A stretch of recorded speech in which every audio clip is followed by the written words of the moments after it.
recibirlos. Queremos invitar a los niños a pasar a nuestra zona Kids.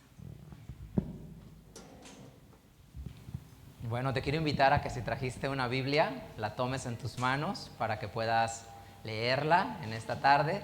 Si no traes Biblia, te invito a que tengas en tu celular una aplicación y puedas leer con nosotros. Y si no puedes hacer ninguna de las dos, sí haz un esfuerzo por escuchar y tratar de seguir los versículos que vamos a leer y a repasar. Bueno, nos alegra tanto que estemos juntos. Y bueno, te quiero hacer una reflexión. El mundo está gravemente dividido y en la humanidad existe una enorme polarización. Y esto es muy peligroso porque no solamente en el mundo existe por diferencias en sus formas de pensar, sino también existe dentro del mismo cristianismo. Dentro del mismo cristianismo hay quienes se descalifican unos a otros por su identidad o su afinidad teológica. Es decir, hay quien piensa que las personas deberían de creer exactamente como ellos creen, y si no creen de esa manera, entonces no son dignos de la vida eterna y de la resurrección, o son herejes, o no son aceptos, y entonces resulta que el simple hecho de formar parte de un grupo, de una denominación o de una afiliación, puede hacer a las personas más santas, más dignas, más aceptas por el simple hecho de pertenecer a ello. Y todo lo que está fuera de esa estructura no es aceptado. Hoy quiero romper ese paradigma y quiero mostrarte en la palabra de Dios cómo Jesús, cuando viene a la tierra, tiene un pensamiento totalmente diferente a este. Pero no solamente es un pensamiento de Jesús, porque como te hemos compartido muchas veces aquí en MDR, Jesús es consecuencia de lo que enseña la ley de Moisés, los salmos y los profetas. Tendríamos que ir a la Torá, a los libros de Moisés, para entender cuál es la posición de Dios respecto a los extranjeros, a los que no piensan como ellos. Y encontrarás allí que Dios dice que cuiden de los extranjeros, que les permitan estar en paz y vivir en paz en medio de ellos. Y nunca los forzan a que se conviertan. Es decir, si les gusta lo que hacemos, lo pueden imitar. Y si quieren comprometerse más, pues pueden circuncidarse, pero si no, no pasa absolutamente nada. Es decir, existe una inclusión para abrazarlos a ellos. Pero mira lo interesante, porque si el pueblo de la Biblia pensara que son exclusivos y que no existe alguien sino solamente ellos, Dios a lo largo de la historia se encarga de mostrarles cómo Él trabaja en otras personas, cómo Él trabaja en los que piensan diferente, para que esas personas que podemos decir son paganos, terminen bendiciendo tu vida. Y entonces imagínate qué absurdo y qué contradictorio, ¿no? Tú te dedicas a atacar y a descalificar a personas porque piensan distinto a ti, pero a la vuelta de los años, esas personas que descalificas porque piensan distinto a ti o no están en tu grupo, terminan bendiciendo tu vida. Es decir, Dios usa a otras personas que no están en tu grupo para bendecirte, para traerte bienestar. ¿Cuántas veces no te han ayudado a ti personas que no participan de tu misma fe, que no se congregan en tu misma denominación? Es decir, a veces un maestro en la escuela, a veces un jefe en el trabajo, a veces un papá de un compañerito que te ayuda con tus hijos. Tantas personas en el entorno que sin importar su visión pueden ayudar y dar bienestar. Hoy te quiero compartir una historia en la Biblia para que te des cuenta de ello. Dice la Biblia en 1 Timoteo capítulo 2, versículo 1 al 4. 1 Timoteo 2, versículo 1 al 4. Dice así: amonesto pues ante todas cosas que se hagan rogativas, que rueguen, oraciones, peticiones, hacimientos de gracias. ¿Por quiénes? Por todos los hombres, por los reyes y por todos los que están en eminencia, para que vivamos quieta y reposadamente en toda piedad y honestidad, porque esto es bueno y agradable delante de Dios nuestro Salvador, el cual quiere que todos los hombres sean salvos y que vengan al conocimiento de la verdad. La palabra de Dios dice que Él desea que todos los hombres sean salvos y vengan al conocimiento de la verdad. Dice todos. Y atrás dice que quiere que oren y pidan por todos. Porque el bienestar en la tierra de quién depende, dice, depende de todos. Entonces, no importa si mi vecino no viene a este lugar o no cree en Dios. No importa si los papás de los compañeros de mi escuela son católicos o son del pensamiento que ellos sean. Lo que es importante es que la Biblia dice que Él quiere que todos los hombres vengan a su conocimiento. Porque ¿qué es lo que provoca? La palabra de Dios mal encausada provoca rechazo y hace que le digan a las personas: como tú no eres digno, no te acerques a mí. Yo no me puedo juntar contigo, no puedo estar a tu lado. Y resulta que puede haber personas que no son de esta congregación o no son practicantes cristianos activos, pero sus hijos son ordenados, sus hijos son disciplinados, sus hijos son respetuosos a los padres. Y esos niños o esas niñas, como amigo de tus hijos, son grandes amigos, porque los inspiran a ser mejores. Pero a veces dicen: no te juntes con ellos porque ellos no hacen tales cosas que nosotros sí hacemos. Y existe un rechazo a las personas.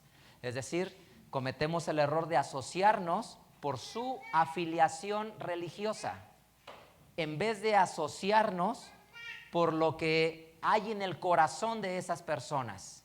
Y lo que es importante no es si vienen a la misma congregación que tú, o si creen lo mismo que tú sobre el sábado, sobre leyes dietéticas o leyes de purificación. Eso no es importante. Lo que es importante es si te une a esa persona un corazón que invita a estar en comunión con Dios. Y hoy te lo quiero mostrar con la Biblia.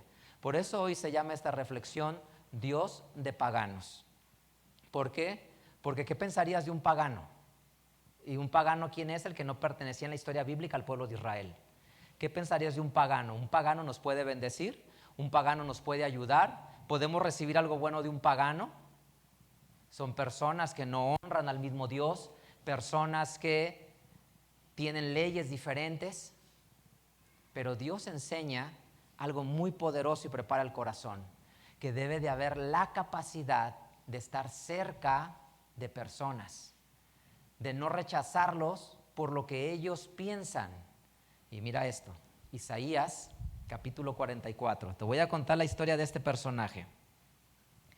Isaías capítulo 44,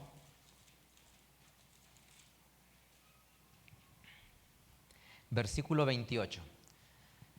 Isaías 44, 28. Dice: ¿qué dice de Ciro? Es mi pastor, cumplirá todo lo que yo quiero.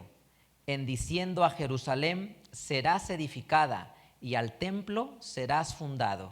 Así dice el Señor a su ungido, a Ciro, al cual tomé yo por mano derecha para sujetar gentes delante de él y desatar lomos de reyes, para abrir delante de él puertas, y las puertas no se cerrarán. Yo iré delante de ti y enderezaré las tortuosidades, quebrantaré puertas de bronce y cerrojos de hierro haré pedazos. Y te daré los tesoros escondidos y los secretos muy guardados, para que sepas que yo soy el Señor, el Dios de Israel, que te pongo nombre.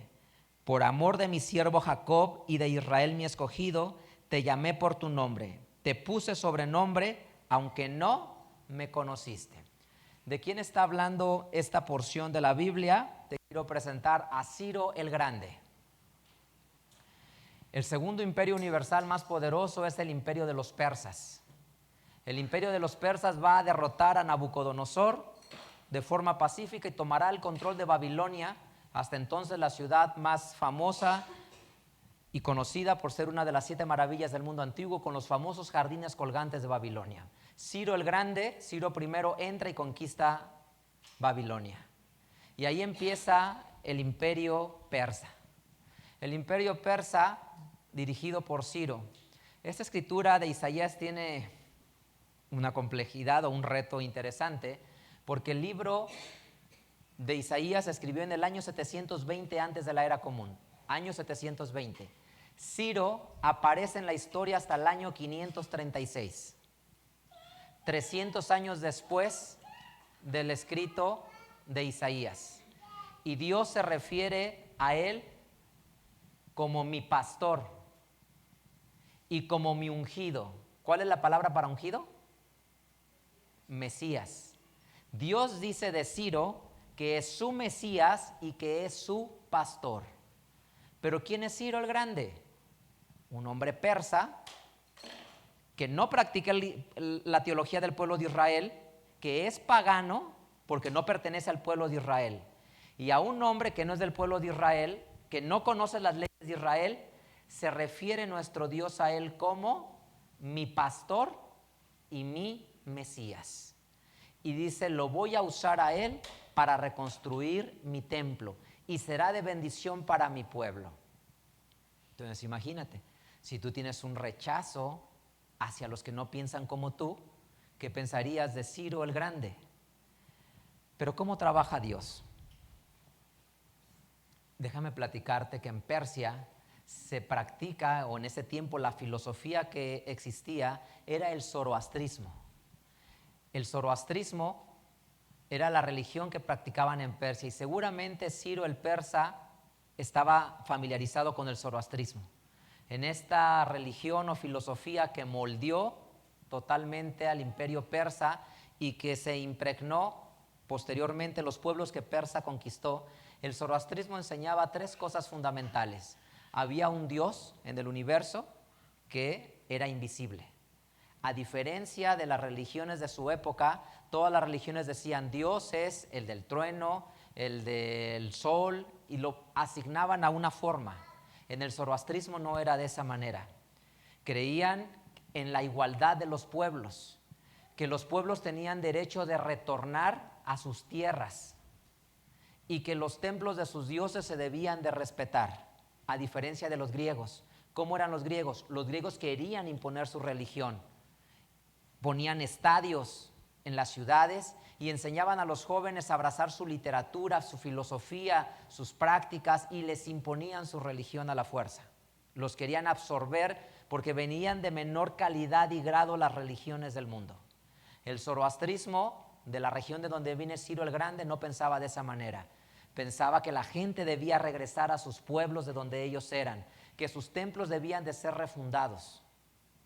Entonces, mira cómo se mezclan las cosas. El que existiera el zoroastrismo en Persia dio las condiciones para que Ciro el Grande, cuando conquistara la tierra de Israel, dijera, regresen a su tierra a reconstruir el templo. Y por eso Dios lo va a llamar Ciro, mi pastor y mi ungido. Dice Esdras capítulo 1. Esdras capítulo 1.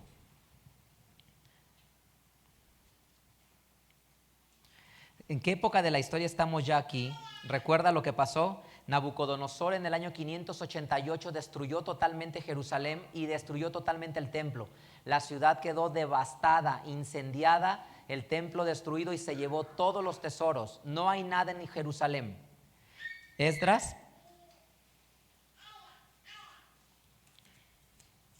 capítulo 1,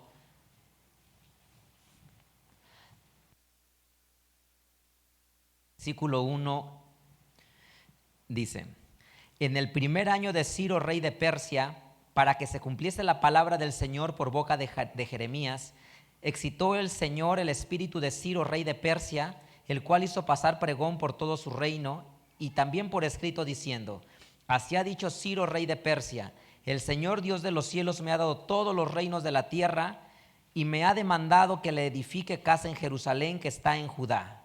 ¿Quién hay entre ustedes de todo su pueblo? Sea Dios con él y suba a Jerusalén que está en Judá y edifique la casa del Señor Dios de Israel.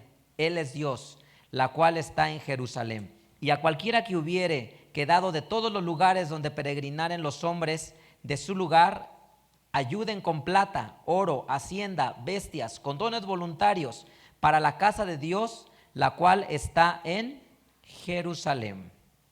Entonces, ¿qué hace Ciro? Conquista esa región del imperio y dice, vayan a Jerusalén y reconstruyan. Flavio Josefo es un historiador más o menos, del primer siglo, que vive más o menos entre el año 30 y el año 90. año 100. Flavio Josefo, ¿qué va a hacer? Va a escribir y va a contar la historia de Ciro. Y lo que dice es que cuando él conquista al pueblo, a todo el imperio, entre ellos Israel, llegan y le dicen: ¿sabías tú que en Isaías, un libro sagrado de los israelitas, está escrito acerca de ti? Y él va y lee en Isaías y dice que Ciro, su pastor, reconstruiría el templo y que Ciro, su Mesías, daría las condiciones para que el pueblo regrese. Cuando Ciro lee esto, dice: el Dios de Israel me ha dado la victoria y entonces debo exaltar al Dios de Israel. Y entonces escribe esto que lees en Esdras capítulo 1 y dice: todos los que quieran regresar, regresen a reconstruir. Y todos los que estén alrededor, ayúdenles y denles oro, plata y tesoros para que ellos vayan y reconstruyan. ¿Qué es lo que observas? Que Dios usó a un hombre pagano. Dios usó a un hombre que no creía como ellos, que ni siquiera entendía que era Shabbat, y lo usó para bendecir. Porque lo que había en el corazón de Ciro era un corazón noble. Un corazón noble que decía: las personas que han sido conquistadas las sacaron de su tierra. La gente debería de regresar a su tierra y vivir en paz, porque recuerda cómo era antes. Si conquistaban a un pueblo, sacaban a todos los ciudadanos, los llevaban al exilio y mandaban ciudadanos de la nación que conquistó a esa tierra para evitar que volvieran a levantarse en armas y tomar el control. Y Ciro dice: no puede ser así, la gente debe de regresar a su tierra y debemos de dejar que reconstruyan su templo. Esto es, de alguna manera, el zoroastrismo ayudó a que el templo de Israel se reconstruyera, porque ese pensamiento de tolerancia en Ciro, junto al escrito que encuentra en Isaías, le hace regresar. Y entonces, quiero decirte que en el caso de Jesús, cuando Él viene a la tierra, su pensamiento es muy similar. Evangelio según Marcos, capítulo 8. Marcos capítulo 8. Entonces Dios es un Dios de un pagano que lo utiliza para bendecir. Y no importó si conocía o no de las leyes divinas. Lo que importó es su corazón. Romanos capítulo 8, versículo 30, Marcos capítulo 8, versículo 38.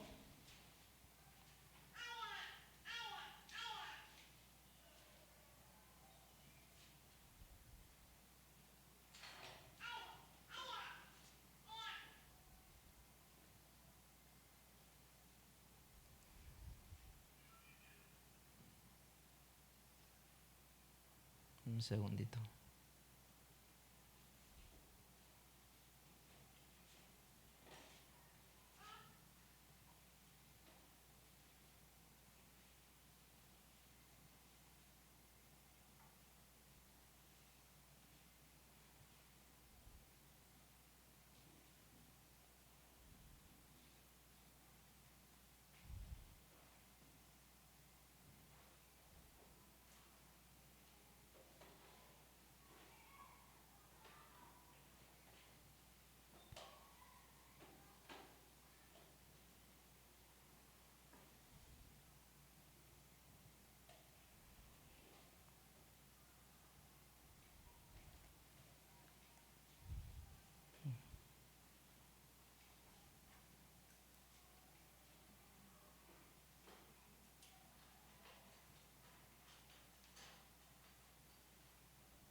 Es el capítulo 9, perdón. Marcos capítulo 9,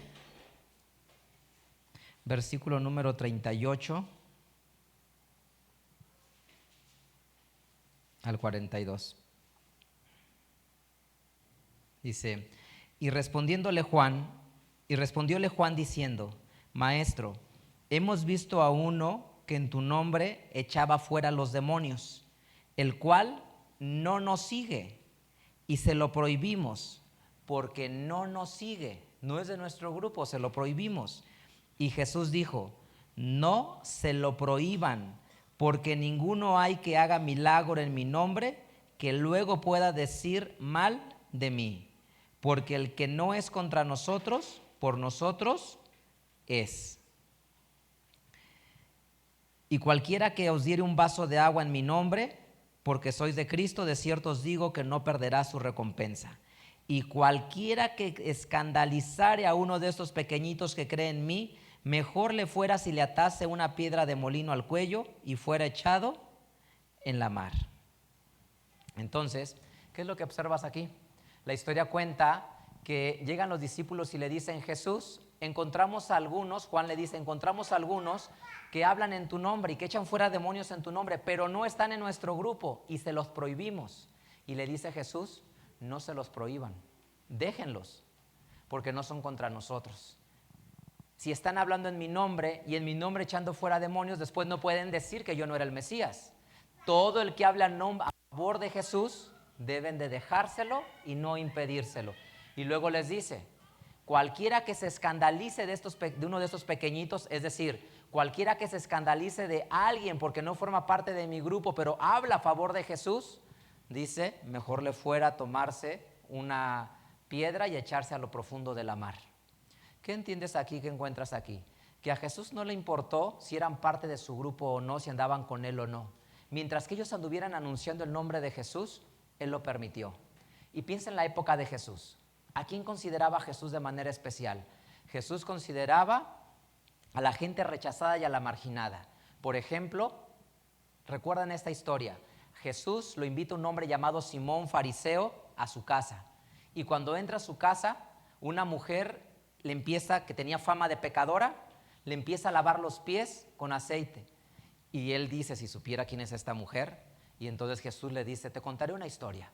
Un hombre perdonó a uno 50 y al otro 500 denarios. ¿Cuál crees que fue más amado? Pues el segundo. Y dice: así es, desde que llegué a esta casa, tú no me lavaste los pies y tú no hiciste nada conmigo. Al contrario, esta mujer desde que llegué no me ha dejado de atender. Y entonces Jesús le muestra: no soy enviado sino a los pecadores. Entonces, si Jesús viviera bajo este estándar, no dejaría que se le acercaran a la gente pecadora, sino solamente los que son de este grupo, los que son correctos. Recuerden el versículo cuando Jesús dice: díganle a Juan que el Mesías ha llegado, porque los ciegos ven, los sordos oyen, los cojos andan, los leprosos son sanados. ¿Quién se querría juntar con un leproso? Nadie. Les da miedo a la enfermedad porque los puede contagiar. ¿Quién se juntaría con un cojo? Nadie, porque son personas marginadas socialmente. Y Jesús considera especial a esas personas y se acerca a ellas. Lo que te quiero decir es que Jesús no evalúa a las personas por su religiosidad, evalúa a las personas por su corazón dispuesto a servirle. Y no importa si eran del grupo de Jesús o no eran, lo que importa es que hablaban a favor del nombre de Jesús. Y le dice claramente a los discípulos: no se lo impidan. Y ese es el mensaje de Jesús. Sin embargo, después se hace teología y personas pueden citar lo que dice Mateo capítulo 24. ¿Qué dice Mateo 24? Cuando le preguntan las señales a Jesús de su venida, Jesús dice: se levantarán muchos falsos cristos y muchos falsos profetas y a muchos engañarán. Y se reinterpretó la palabra de Jesús. Jesús, cuando dijo eso, quiso decir un mensaje. Jesús dijo, acuérdense, ¿cuál es el objetivo de Jesús? Probar que Él es ¿quién? El Mesías. Él es el Mesías, ese es su objetivo, probar que Él es eso. ¿Quién es un falso profeta? El que dice que Jesús no es el Mesías, o el que dice que hay otro Mesías diferente a Jesús. ¿Y quiénes son los falsos cristos? Los falsos Mesías que dicen: yo soy el Mesías. Porque en los días de Jesús se levantaban muchos personajes que decían: yo soy el Mesías. Porque ¿quién era el Mesías? Un príncipe que restablecería a Israel como otra vez en los días de David y Salomón. ¿Sí? El ejemplo más claro, el rabí Akiva en el año 132 va a decir que Bar Kobá es el Mesías. Es decir, el jefe del Sanedrín, la máxima autoridad del pueblo de Israel en el año 130, va a decir: designo que Bar Kobá es el Mesías y que todo lo debemos de seguir. ¿Y qué hizo el pueblo de Israel? Se levantó en armas en una rebelión porque había llegado el Mesías. Cuando Jesús dice: miren que no los engañen porque se levantarán falsos cristos en mi nombre, Bar Kobá es un ejemplo de un falso Cristo. ¿Me doy a entender? ¿Sí? Y cuando dice falsos profetas, Rabí Akiva es un falso profeta porque está diciendo que el Mesías es Bar Kobá en vez de decir que es Jesús. Cuando Jesús dice, tengan cuidado que no se levanten falsos cristos y falsos profetas, está diciendo, cuando alguien diga, yo soy el Mesías y restableceré la paz en Israel, síganme, no es yo soy el verdadero, es lo que dice Jesús. Pero muchos años después se reinterpretó este versículo y en las iglesias cristianas dicen, un falso profeta y falsos cristos, ¿cuál? El que enseñan en la denominación de enfrente. Los que no son de mi grupo y se congregan en la iglesia de enfrente, esos son falsos profetas, esos son falsos cristos, porque el Cristo que te enseñan allá es distinto al que te enseño yo, y mi Cristo que yo te enseño es diferente al que está allá. Eso no quiso decir jamás Jesús. Esa es una reinterpretación teológica equivocada, porque estrictamente Jesús cuando dijo se levantarán falsos cristos, se refiere a falsos mesías que le dirán al pueblo, soy el Mesías, síganme. La destrucción más espantosa que sufrió el pueblo de Israel la sufrió en el 135 con Bar Kobá. Y Jesús previno de eso. Entonces es un error reinterpretativo en las congregaciones cristianas decir el Cristo que te enseñan en la iglesia de allá es falso. ¿Por qué es falso? Porque allá te enseñan a congregarte el domingo, porque allá te enseñan a congregarte el miércoles. El Cristo que te enseñan en la congregación de allá es falso, porque te enseñan una definición distinta de Dios. Y entonces, eso es lo que se hace peligroso. Pero eso nunca dijo la Biblia. Jesús cuando dijo, todo el que anuncie que yo soy el Mesías, déjenlos que lo hagan porque están por mi nombre. Entonces, en cualquier lugar que se enseñe que Jesús es el Mesías, están hablando a favor de Jesús, del Hijo de Dios. Y entonces, ¿qué es lo que hace? Que las personas se equivocan y confunden y dicen, el simple hecho que yo pertenezca a este lugar me da bendición. Y no te da bendición pertenecer a un lugar, te da bendición tu corazón y tu intimidad con Dios y aceptar a Jesús como tu Salvador. Porque de nada sirve estar aquí y nuestro corazón sienta odio y rechazo y coraje hacia los demás. Y entonces, la Escritura dice así, Romanos capítulo 14, Romanos capítulo 14. Pablo va a desarrollar este pensamiento que he dicho y va a decir así, versículo 10. Pero tú, ¿por qué juzgas a tu hermano? O tú también, ¿por qué menosprecias a tu hermano? Porque todos vamos a estar ante el tribunal de Cristo, porque escrito está, vivo yo, dice el Señor, que a mí se doblará toda rodilla y toda lengua confesará a Dios. De manera que cada uno de nosotros dará a Dios cuenta de sí. Así que no juzguemos más los unos de los otros, antes bien juzgar de no poner tropiezo o escándalo al hermano. Entonces, lo que dice la Escritura es, ¿por qué juzgas a los demás? Si ellos en su fe y en su creencia se sienten cómodos y confortables haciéndolo de cierta manera, sus temas administrativos, sus costumbres litúrgicas, pues está bien, déjalos. Es su forma de hacerlo y de expresar su amor a Dios. Pero ¿por qué nos vamos a descalificar por eso? La Reforma, cuando empezó la Reforma, se quiere separar del autoritarismo que tenía la Iglesia Católica y lo primero que hacen entre ellos es descalificarse una vez. Es decir, ¿cómo debemos de alabar a Dios? Y hay quienes dicen, no, sin cuerdas y sin instrumentos, solo con voces.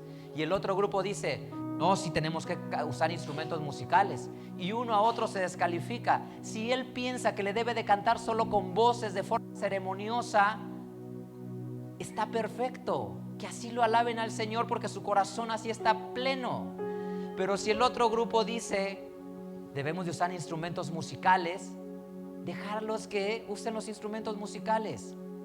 ¿Por qué decir que los otros están mal y nosotros estamos bien? Dios es tan grande que permite la expresión. Si en un lugar solo les gusta tocar con órgano y con piano, o sin piano y a voces, está bien. Y si en otro lugar les gusta utilizar los instrumentos que los salmos dicen, está bien.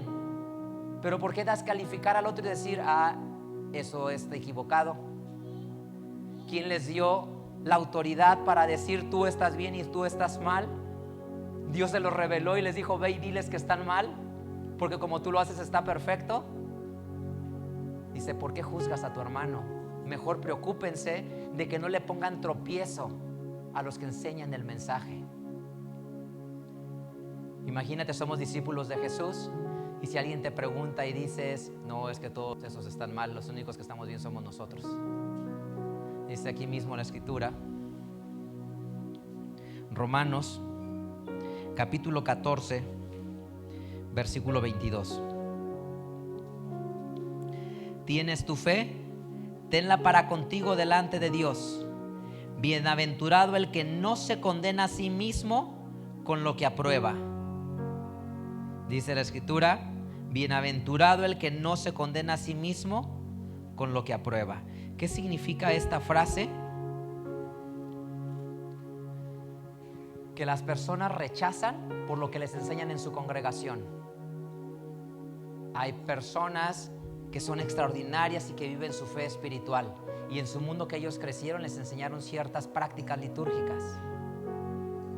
Y en vez de que nos acerquemos a esas personas y seamos amigos de ellos, que también invocan el nombre de Jesús, que son ordenados, que son disciplinados, que sus papás enseñan a sus niños a orar, enseñan a sus niños a llevarlos a la escuelita, que les enseñen la palabra de Dios en sus congregaciones, se esfuerzan en enseñarles un texto de memoria, en comprarles una Biblia, en enseñarles alabanzas. Por el simple hecho que no estén en mi congregación y en mi denominación, no te juntes con ese niño, porque sus enseñanzas son mentira. Jesús vino a traer unidad y amor, y eso provoca división y odio y rencor. Jesús vino a acercar a las personas y dijo: no les estorben si hablan en mi nombre. Si para unas congregaciones a sus niñas les dicen: no, tú no te debes de poner falda, y en otra congregación les dan permiso de usar falda, no usar pantalón, ¿eso qué hace diferencia? Lo que importa es el corazón de las personas. Y este es el grave problema que ha dominado al mundo: la división, el odio y el rencor. Si no eres como yo, si no piensas como yo. Lo que es importante es tantas personas que aceptan a Jesús y que han moldeado su vida. Hombres que dejaron de ser violentos, mujeres que dejaron de ser irresponsables, hombres que dominaron su carácter, personas que restauraron su hogar y su familia en el nombre de Jesús, personas que dejaron las drogas, la adicción, que vencieron el miedo, la inseguridad a través del nombre de Jesús. Y eso es lo que es poderoso, no el decir somos los únicos. Esto es lo único que existe, porque Dios mostró en Ciro el Grande que lo utilizó para bendecir a su pueblo. Primer carta a los Corintios capítulo 14, capítulo 9. Primera a los Corintios capítulo 9,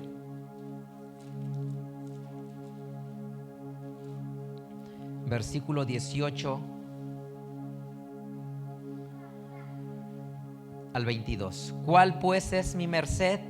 Que predicando el evangelio ponga el evangelio de Cristo gratuitamente, para no usar mal de la autoridad en el evangelio, por lo cual, siendo libres para con todos, me he hecho siervo de todos por ganar a más.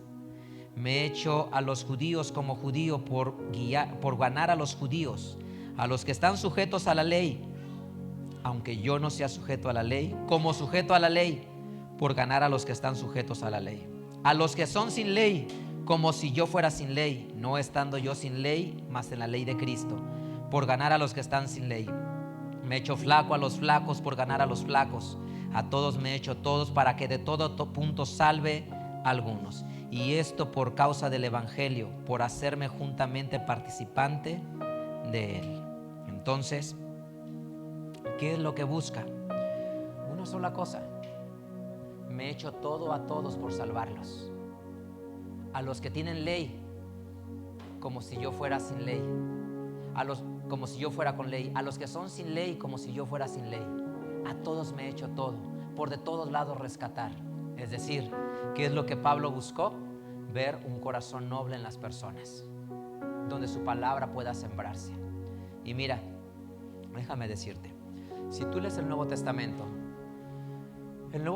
previene de los falsos maestros, de los falsos profetas, de los que descaminan la verdad. ¿Pero a qué le llama descaminar la verdad? 1, negar que Jesús es el Mesías. Si alguien no niega que Jesús es el Mesías, es digno de ser abrazado. Si en todas las congregaciones cristianas dicen Jesús es el Hijo de Dios, es el Mesías, están hablando palabra de Dios. ¿Qué otra cosa distingue? Personas que enseñan un relajamiento moral. Si en algún lugar son estrictos moralmente y disciplinados moralmente, no están hablando contra Dios y su palabra. Yo he conocido tantas congregaciones que son ordenados, disciplinados y sumamente exigentes con sus congregantes. Entonces están haciendo que ese mundo sea mejor a través del orden y de la disciplina. La iglesia del primer siglo va a luchar contra una cosa, que es que las personas dicen que Jesús no es el Hijo de Dios, que Jesús no es el Mesías. Y por eso dice, ¿quién es el anticristo? El que niega que Jesús es venido en carne, es decir, el que no acepta que Jesús es el Hijo de Dios. En todos los lugares cristianos aceptan que Jesús es el Hijo de Dios. Lo que te quiero transmitir es que Dios usa a las personas. No estoy diciendo que toda la teología sea igual y que todo da igual, no estoy diciendo eso. Tengo claro conceptos teológicos, pero eso no determina el rechazar a las personas o el ayudar a las personas en su propósito, en lo que ellos están haciendo. El ejemplo más claro está en el pueblo de Israel. El pueblo de Israel reconoce y acepta que entre todas las naciones todos son hijos de Noé. El pueblo de Israel en el judaísmo dice, toda la humanidad venimos de Noé. Y Dios bendijo a Noé cuando volvió a poblar toda la tierra. Y entonces cuando bendijo a Noé, todos descendemos de Noé, porque de Noé viene Sem, Cham y Jafet, y de sus 3 hijos se pobló toda la tierra. La tierra puede alcanzar bendición si los hombres viven acorde a un propósito divino.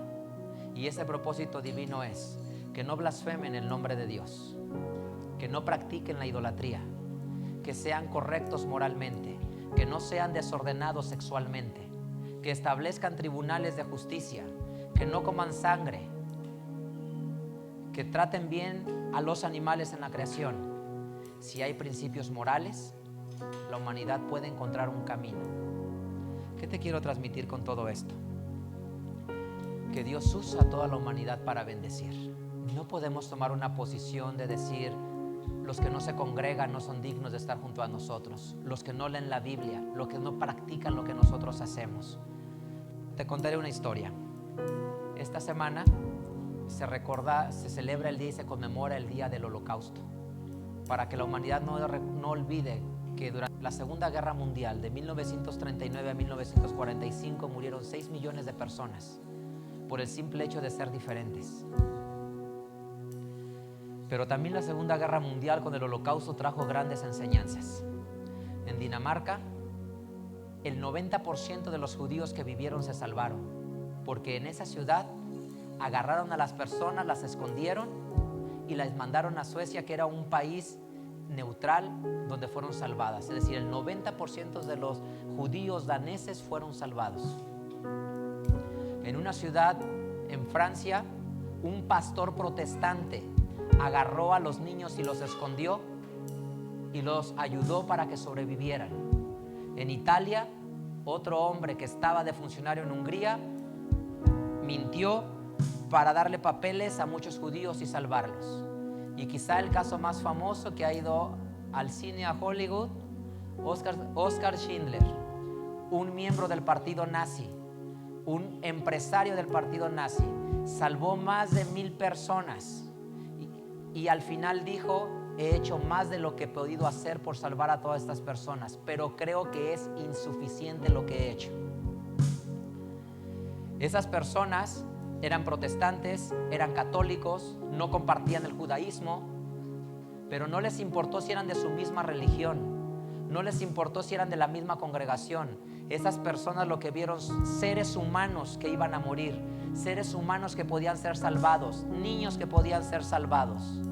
Entonces otra vez, Dios usó a personas que no comparten la misma fe para ser de bendición y salvar a algunos miles de personas de la muerte y de la destrucción. Y por eso es que debemos de recordar siempre, el mensaje de Jesús no es un mensaje de odio, no es un mensaje de rencor, es un mensaje de unidad, de paz y de bienestar. Por tanto, ¿qué tienes que hacer tú? Amar a las personas que están cerca de ti, no discriminarlas por lo que ellos piensan, por el cristianismo que practican, por si son constantes o no constantes, porque no se congregan en tu congregación y no creen como tú teológicamente. Lo que tienes que hacer es, si alguien busca a Jesús, animarlo a que busque a Jesús. Si alguien se empieza a congregar en una iglesia, animarlo a que se siga congregando en una iglesia. Y eso es lo que las personas deben de hacer. Y nosotros tenemos un propósito. Termino aquí. Romanos.